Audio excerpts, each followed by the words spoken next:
The Curious Republic of Gondour. By Mark Twain. Goldsmith's friend abroad again. Note: no experience is set down in the following letters which had to be invented. Fancy is not needed to give variety to the history of a Chinaman's sojourn in America. Plain fact is amply sufficient. Letter 1. Shanghai, 18.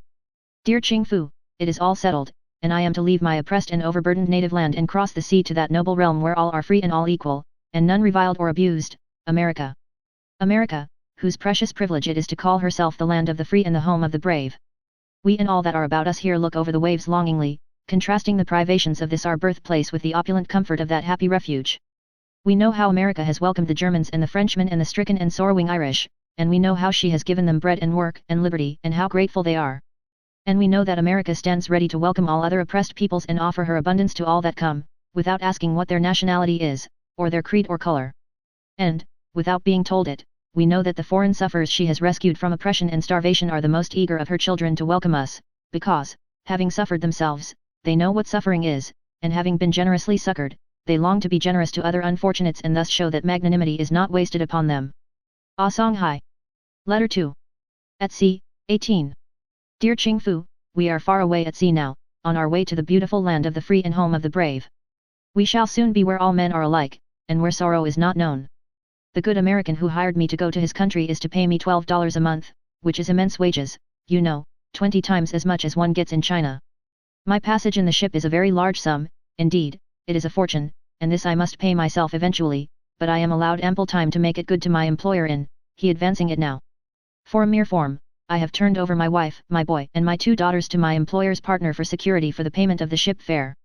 But my employer says they are in no danger of being sold, for he knows I will be faithful to him, and that is the main security. I thought I would have $12 to begin life within America, but the American consul took 2 of them for making a certificate that I was shipped on the steamer. He has no right to do more than charge the ship $2 for one certificate for the ship, with the number of her Chinese passengers set down in it, but he chooses to force a certificate upon each and every Chinaman and put the $2 in his pocket. As 1,300 of my countrymen are in this vessel, the consul received $2,600 for certificates. My employer tells me that the government at Washington know of this fraud, and are so bitterly opposed to the existence of such a wrong that they tried hard to have the fee, legalized by the last Congress but as the bill did not pass, the consul will have to take the fee dishonestly until next Congress makes it legitimate. It is a great and good and noble country, and hates all forms of vice and chicanery. We are in that part of the vessel always reserved for my countrymen. It is called the steerage. It is kept for us, my employer says, because it is not subject to changes of temperature and dangerous drafts of air. It is only another instance of the loving unselfishness of the Americans for all unfortunate foreigners. The steerage is a little crowded, and rather warm and close, but no doubt it is best for us that it should be so. Yesterday our people got to quarreling among themselves, and the captain turned a volume of hot steam upon a mass of them and scalded 80 or 90 of them more or less severely. Flakes and ribbons of skin came off some of them. There was wild shrieking and struggling while the vapor enveloped the great throng, and so some who were not scalded got trampled upon and hurt. We do not complain, for my employer says this is the usual way of quieting disturbances on board the ship, and that it is done in the cabins among the Americans every day or 2. Congratulate me, Ching Fu. In 10 days more I shall step upon the shore of America, and be received by her great-hearted people, and I shall straighten myself up and feel that I am a free man among freemen. Shanghai. Letter 3. San Francisco, 18. Dear Ching Fu, I stepped ashore jubilant. I wanted to dance, shout, sing, worship the generous land of the free and home of the brave. But as I walked from the gangplank a man in a grey uniform kicked me violently behind and told me to look out, so my employer translated it. As I turned, another officer of the same kind struck me with a short club and also instructed me to look out. I was about to take hold of my end of the pole which had mine and Hongwo's basket and things suspended from it, when a third officer hit me with his club to signify that I was to drop it, and then kicked me to signify that he was satisfied with my promptness. Another person came now, and searched all through our basket and bundles, emptying everything out on the dirty wharf. Then this person and another searched us all over. They found a little pack of opium sewed into the artificial part of Hongwo's queue, and they took that, and also they made him prisoner and handed him over to an officer, who marched him away.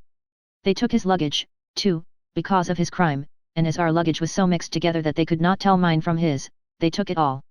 When I offered to help divide it, they kicked me and desired me to look out.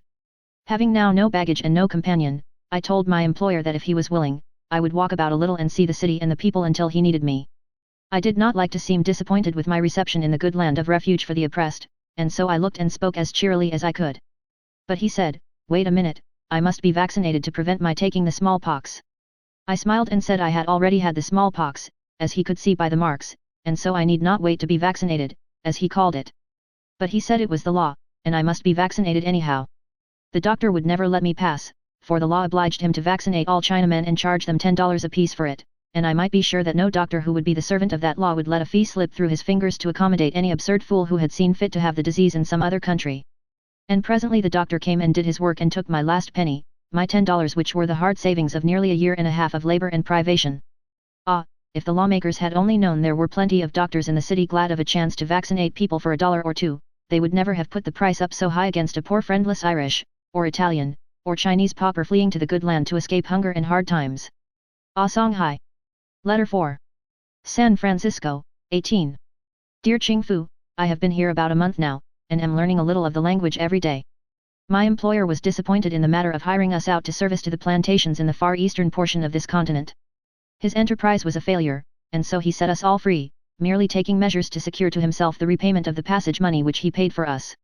We are to make this good to him out of the first moneys we earn here. He says it is $60 apiece. We were thus set free about 2 weeks after we reached here.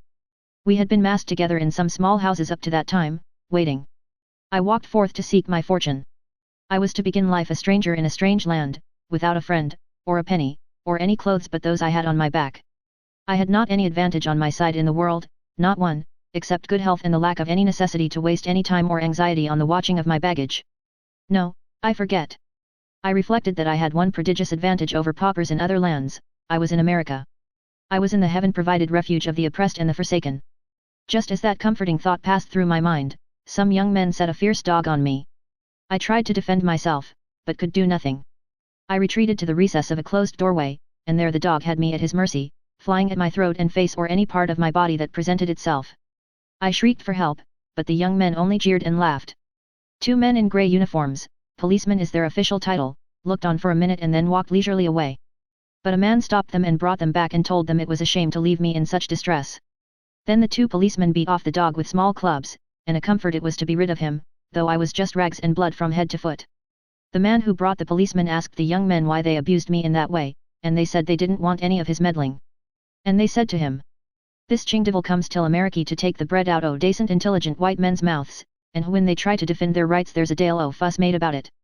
They began to threaten my benefactor, and as he saw no friendliness in the faces that had gathered meanwhile, he went on his way. He got many a curse when he was gone.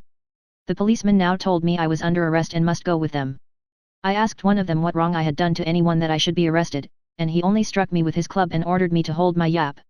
With a jeering crowd of street boys and loafers at my heels, I was taken up an alley and into a stone-paved dungeon which had large cells all down one side of it, with iron gates to them. I stood up by a desk while a man behind it wrote down certain things about me on a slate. One of my captors said, "Enter a charge against this Chinaman of being disorderly and disturbing the peace." I attempted to say a word, but he said, "Silence. Now ye had better go slow, my good fellow. This is 2 or 3 times you've tried to get off some of your d insolence. Lip won't do here. You've got to simmer down, and if you don't take to it paceable we'll see if we can't make you. Fat's your name?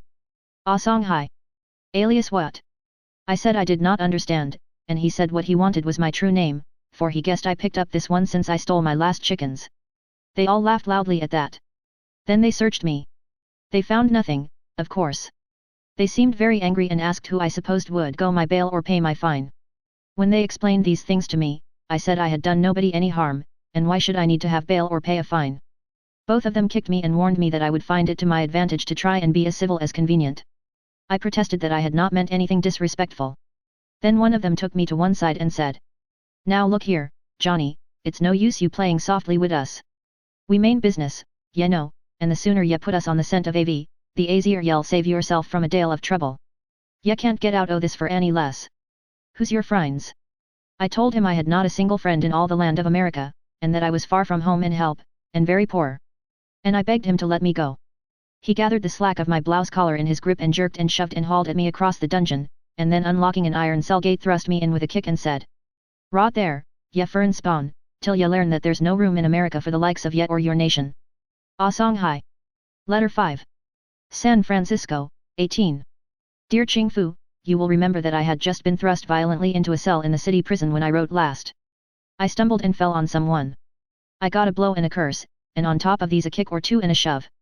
In a second or two it was plain that I was in a nest of prisoners and was being passed around. For the instant I was knocked out of the way of one, I fell on the head or heels of another and was promptly ejected, only to land on a third prisoner and get a new contribution of kicks and curses and a new destination. I brought up at last in an unoccupied corner, very much battered and bruised and sore, but glad enough to be let alone for a little while.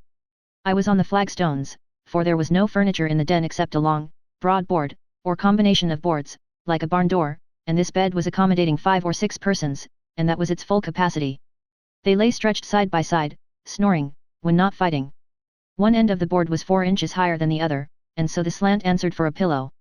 There were no blankets, and the night was a little chilly. The nights are always a little chilly in San Francisco, though never severely cold. The board was a deal more comfortable than the stones, and occasionally some flagstone plebeian like me would try to creep to a place on it, and then the aristocrats would hammer him good and make him think a flag pavement was a nice enough place after all. I lay quiet in my corner, stroking my bruises, and listening to the revelations the prisoners made to each other, and to me, for some that were near me talked to me a good deal. I had long had an idea that Americans, being free, had no need of prisons, which are a contrivance of despots for keeping restless patriots out of mischief. So I was considerably surprised to find out my mistake. Ours was a big general cell, it seemed, for the temporary accommodation of all comers whose crimes were trifling. Among us there were 2 Americans, 2 greasers, Mexicans, a Frenchman, a German, 4 Irishmen, a Chilean, and, in the next cell, only separated from us by a grating, 2 women, all drunk, and all more or less noisy, and as night fell and advanced, they grew more and more discontented and disorderly, occasionally, shaking the prison bars and glaring through them at the slowly pacing officer, and cursing him with all their hearts. The 2 women were nearly middle-aged, and they had only had enough liquor to stimulate instead of stupefy them. Consequently they would fondle and kiss each other for some minutes, and then fall to fighting and keep it up till they were just 2 grotesque tangles of rags and blood and tumbled hair. Then they would rest a while and pant and swear. While they were affectionate they always spoke of each other as ladies, but while they were fighting strumpet was the mildest name they could think of, and they could only make that do by tacking some sounding profanity to it. In their last fight, which was toward midnight, one of them bit off the other's finger, and then the officer interfered and put the greaser into the dark cell to answer for it, because the woman that did it laid it on him, and the other woman did not deny it because, as she said afterward, she wanted another crack at the hussy when her finger quit hurting, and so she did not want her removed. By this time those 2 women had mutilated each other's clothes to that extent that there was not sufficient left to cover their nakedness. I found that one of these creatures had spent 9 years in the county jail, and that the other one had spent about 4 or 5 years in the same place. They had done it from choice. As soon as they were discharged from captivity they would go straight and get drunk, and then steal some trifling thing while an officer was observing them. That would entitle them to another 2 months in jail, and there they would occupy clean, airy apartments, and have good food in plenty, and being at no expense at all, they could make shirts for the clothiers at $50 apiece and thus keep themselves in smoking tobacco and such other luxuries as they wanted. When the 2 months were up they would go just as straight as they could walk to Mother Leonard's and get drunk, and from there to Kearny Street and steal something, and thence to this city prison, and next day back to the old quarters in the county jail again. One of them had really kept this up for 9 years and the other 4 or 5, and both said they meant to end their days in that prison. 3 Finally, both these creatures fell upon me while I was dozing with my head against their grating, and battered me considerably, because they discovered that I was a Chinaman, and they said I was a bloody interlopin' loafer come from the devil's own country to take the bread out of decent people's mouths and put down the wages for work when it was all a Christian could do to copy body and soul together as it was. Loafer means one who will not work. Ah Songhai. Letter 6. San Francisco, 18. Dear Ching Fu, to continue, the 2 women became reconciled to each other again through the common bond of interest and sympathy created between them by pounding me in partnership, and when they had finished me they fell to embracing each other again and swearing more eternal affection like that which had subsisted between them all the evening, barring occasional interruptions. They agreed to swear the finger biting on the greaser in open court, and get him sent to the penitentiary for the crime of mayhem. Another of our company was a boy of 14 who had been watched for some time by officers and teachers, and repeatedly detected in enticing young girls from the public schools to the lodgings of gentlemen downtown. He had been furnished with lures in the form of pictures and books of a peculiar kind, and these he had distributed among his clients. There were likenesses of 15 of these young girls on exhibition, only to prominent citizens and persons in authority, it was said, though most people came to get a sight, at the police headquarters, but no punishment at all was to be inflicted on the poor little misses. The boy was afterward sent into captivity at the House of Correction for some months, and there was a strong disposition to punish the gentleman who had employed the boy to entice the girls, but as that could not be done without making public the names of those gentlemen and thus injuring them socially, the idea was finally given up. There was also in our cell that night a photographer, a kind of artist who makes likenesses of people with a machine, who had been for some time patching the pictured heads of well-known and respectable young ladies to the nude, pictured bodies of another class of women. Then from this patched creation he would make photographs and sell them privately at high prices to rowdies and blackguards, averring that these, the best young ladies of the city, had hired him to take their likenesses in that unclad condition. What a lecture the police judge read that photographer when he was convicted. He told him his crime was little less than an outrage. He abused that photographer till he almost made him sink through the floor, and then he fined him $100.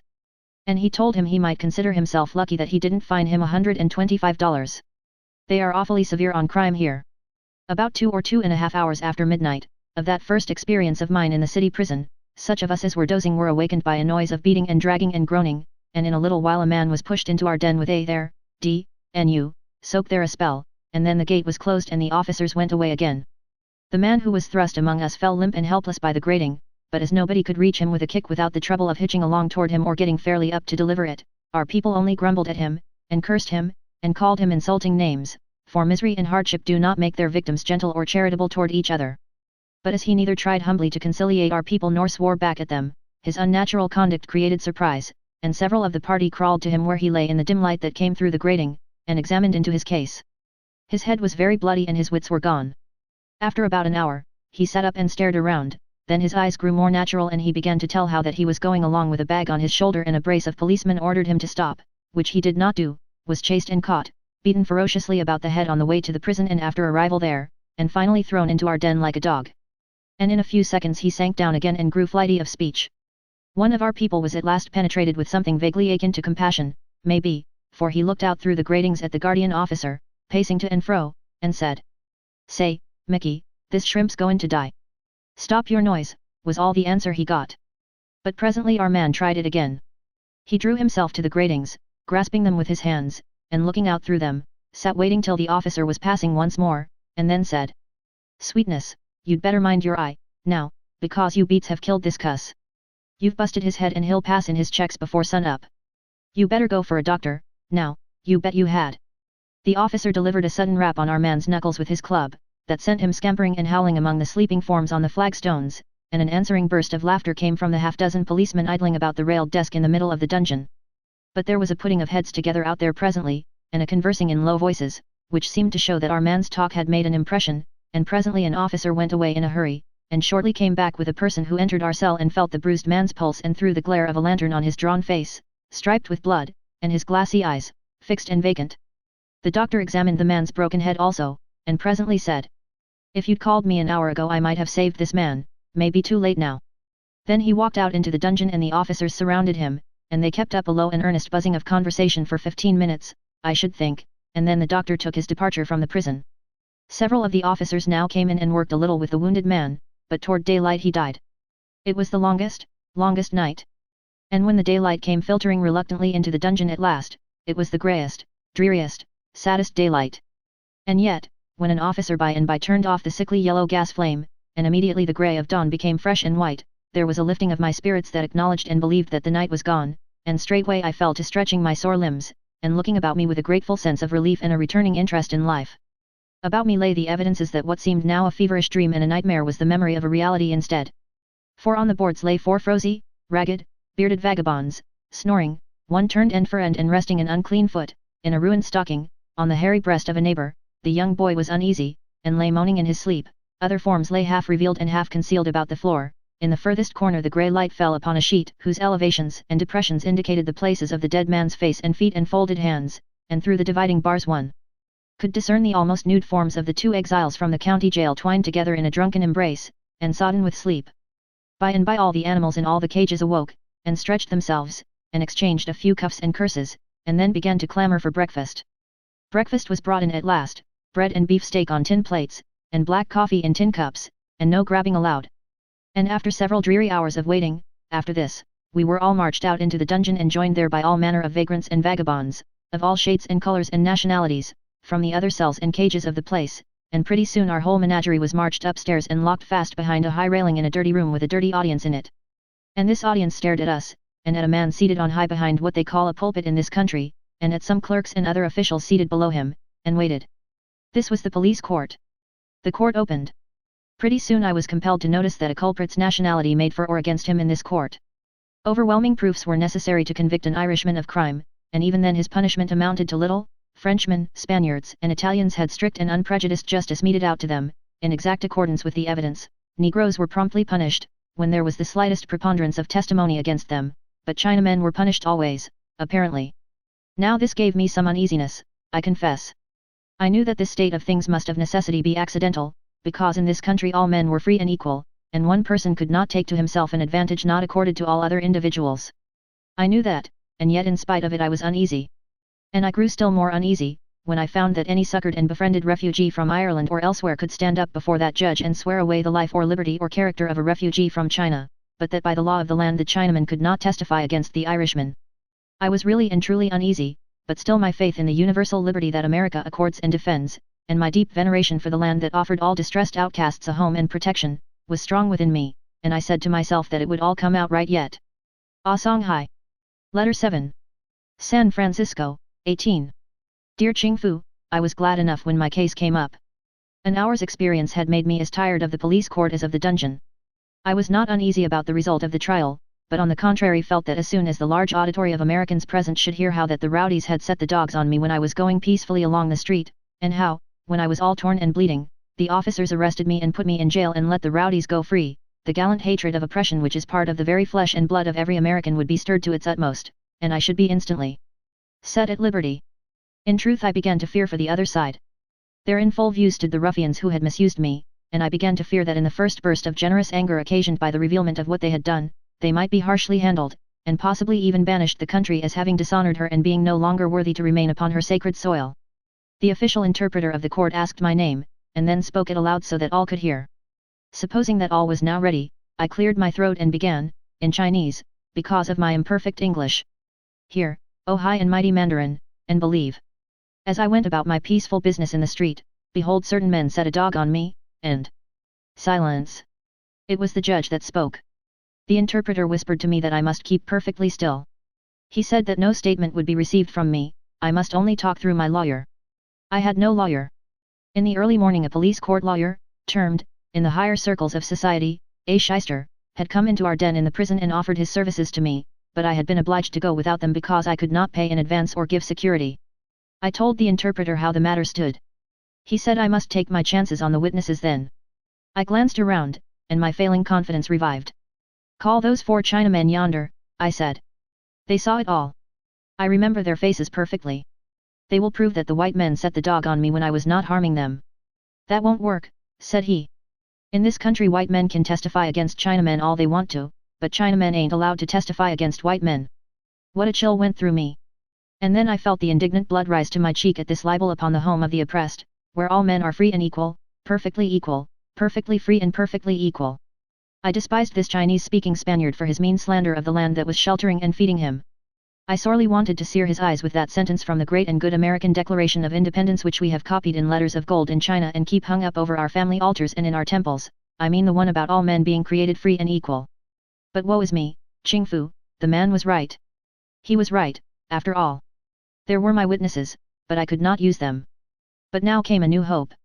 I saw my white friend come in, and I felt that he had come there purposely to help me. I may almost say I knew it. So I grew easier. He passed near enough to me to say under his breath, "Don't be afraid," and then I had no more fear. But presently the rowdies recognized him and began to scowl at him in no friendly way, and to make threatening signs at him. The 2 officers that arrested me fixed their eyes steadily on his, he bore it well, but gave in presently, and dropped his eyes.